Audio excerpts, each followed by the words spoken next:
साथियों नमस्कार। साथियों, बरेली का जो चुनाव है वहां पर और औला के चुनाव में जो बहुजन समाज पार्टी उसके पर्चे निरस्त होने की खबर थोड़ी देर पहले ही आपने देखी होगी और सुबह से ये मामला जो है बहुत गर्म है। पूरे बरेली में अफरा तफरी मची हुई है। मेरे साथ इस समय औला लोकसभा के बसपा के प्रत्याशी हैं आबिद अली जी, जो बहुत उत्साहित थे, अपना चुनाव लड़ रहे थे। लेकिन इसी बीच खबर आई कि दूसरा पर्चा किसी सत्यवीर ने दाखिल किया। तो हम उनसे बात करेंगे तो क्या पूरा मामला है, कैसे ये पूरा मामला घटित हुआ। ऐसा है, जलालाबाद के कोई सत्यवीर जी का नाम आया जो उन्होंने बहुजन समाज पार्टी से पर्चा दाखिल किया है।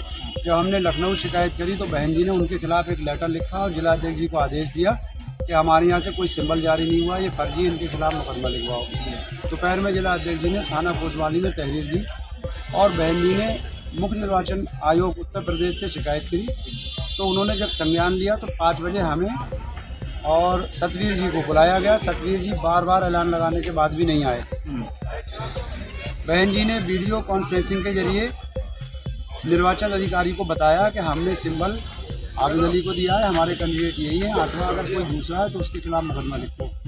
तो एक तो ये कि निर्वाचन अधिकारी जी ने मुझको अधिकृत कर दिया बहुजन समाज पार्टी के कैंडिडेट के लिए। दूसरी चीज़ ये, जब हम निकल रहे थे तो हमने देखा एक गाड़ी में बैठे एक बुजुर्ग, हमारे साथियों ने देखा एक फाइल के पन्ने पलट रहे थे, उसमें सतवीर जी का फ़ोटो आया। जब सतवीर जी का फ़ोटो आया, क्योंकि तहरीर कोतवाली में दोपहर ही जिलाध्यक्ष दे चुके हैं, तो उनसे पूछा गया ये फ़ाइल तुम्हारे पास कहाँ से आई।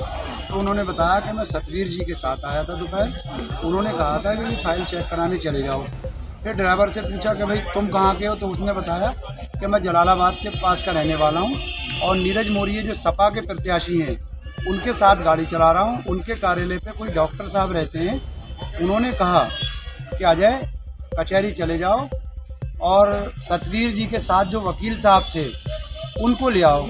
तो मैं साथियों आपसे पूछना चाहता हूं कि नीरज मौर्य जी की गाड़ी, नीरज मौर्य जी का ड्राइवर, सपा की तमाम सामग्री उस गाड़ी में निकली है और सतवीर जी के वकील साहब, सतवीर जी की फाइल, ये दोनों एक ही साथ क्या कर रहे थे। हम लोगों ने फ़ौरन पुलिस को सूचना दी और अभी वो कोतवाली में आ चुके हैं।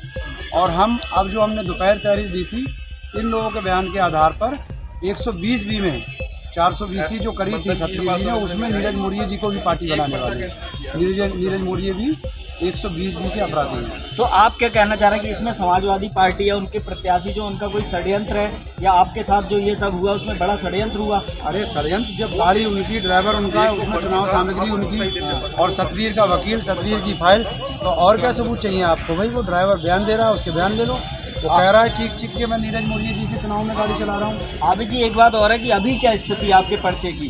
लोग बहुत परेशान हैं और पूरे क्षेत्र के लोग भी जानना चाह रहे हैं कि आबिद जी का, कुछ लोग कह रहे हैं पर्चा निरस्त हो गया, कुछ कह रहे हैं अभी चर्चा चल रही है, कुछ कह रहे हैं कार्रवाई हो गई। तो अभी क्या हालत है? मेरा पर्चा ओके हो गया है, नेट पे कोई भी व्यक्ति चेक कर सकता है, मुझको सिंबल जारी होगा और जो सतवीर जी थे उन पे 420 धोखाधड़ी का मुकदमा लिखा जाएगा और नीरज मौर्य जी को भी गाड़ी और ड्राइवर और चुनाव सामग्री के साथ जो यहाँ पुलिस ने कोतवाली के अंदर है, नीरज मौर्य जी को भी हम 120 बी में पार्टी बनाएंगे। चुनाव की अभी क्या स्थिति, क्योंकि लोगों का क्या रेस्पॉन्स मिल रहा है, लोग क्या कह रहे हैं? बहुत अच्छा चुनाव, सुबह तक अच्छा था, लेकिन नीरज मौर्य जी ने औला की जनता के साथ धोखा करके, खास तौर से हमारे मुस्लिम समाज के साथ धोखा करके अपनी असलियत दिखा दी है।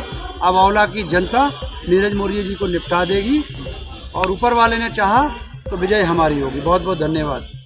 तो दोस्तों, ये थे हमारे साथ आबिद अली जी, जिनका कहना है कि उनके साथ षड्यंत्र किया गया और लगातार वो गंभीर आरोप लगा रहे हैं नीरज मौर्य पर। उनका कहना है कि नीरज मौर्य कहीं ना कहीं इसमें शामिल है और वो ये भी कह रहे हैं कि सत्यवीर का जो पर्चा है वो उन्होंने ही दाखिल कराया है। बाकी आगे की क्या अपडेट होती है, अभी उनका एक बात और कहना है कि उनका पर्चा ओके हो गया है और वो चुनाव लड़ेंगे औला से। आगे की क्या स्थिति होती है वो हम आपको अवगत कराएंगे। आप देखते रहिए Indus news TV. Camera person अनुभव सक्सेना के साथ मैं संतोष शाह के इंडस न्यूज़ टीवी बरेली। नमस्कार।